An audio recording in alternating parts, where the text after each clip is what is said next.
In this last example, we're going back to compound interest situations. So you have an amount of $15,000 is deposited into a bank account offering 6.9% annual interest.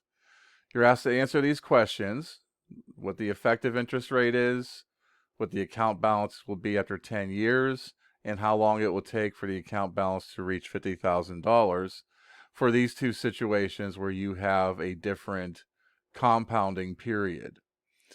And you're also to assume in here that no additional money is deposited into the account, that basically all of the proceeds in the account, the accumulated amount, is due simply to the interest involved here. So looking at this situation and focusing on part A, since you're compounding quarterly, you're going to use the standard formula for compound interest. And that's going to give you that you're going to have A is going to equal 15,000 times the quantity of 1 plus 0.069, that's 6.9% written as a decimal, divided by 4 to the 4t power. Now, to get the effective interest rate, because it's going to be higher than 6.9% because you are compounding quarterly, you want to evaluate what this is. This 1 plus the 0.069 over 4 raised to the 4th power.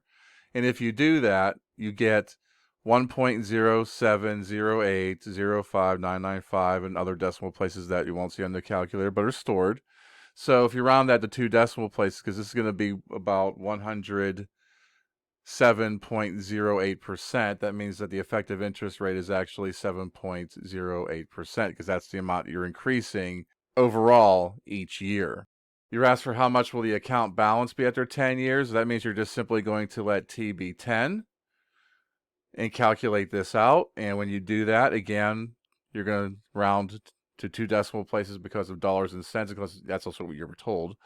You end up with $29,730.29. Now, this last question you weren't able to answer before, but now that you've learned how to handle solving logarithmic equations, exponential equations, and so forth and so on, you can now solve this, because now you want the accumulated amount to be 50,000. You want to figure out how long it takes for that to happen. So taking this, and I'm using the annual interest common factor here, I'm going to divide both sides by 15,000, and then employing a logarithm in order to be able to turn this into a multiplication with t rather than having t as an exponent. T is going to equal the log of 3.3 repeating over the log of 1.0708, and that gives you about 17.6 years. It's actually 17.59 and something else, but it would round to 17.60.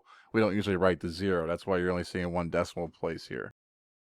In the situation where it's compounded continuously, again, compounded continuously, we use this formula instead. Here, a sub 0 is being used instead of p, same thing. It's still a starting amount, your principal, whatever. So it's going to be a equals 15,000 e to the 0.069t. To get the effective interest rate, you got to figure out what this is first. So doing that, you get that this becomes 1.071436, so forth and so on. So that's about 107.14%, or a growth of 7.14%.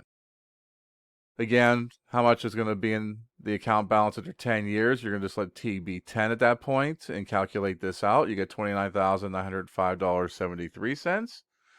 And then how long will it take for it to reach a balance of 50,000? You're going to take this formula here and let A be 50,000. You're going to solve this for T.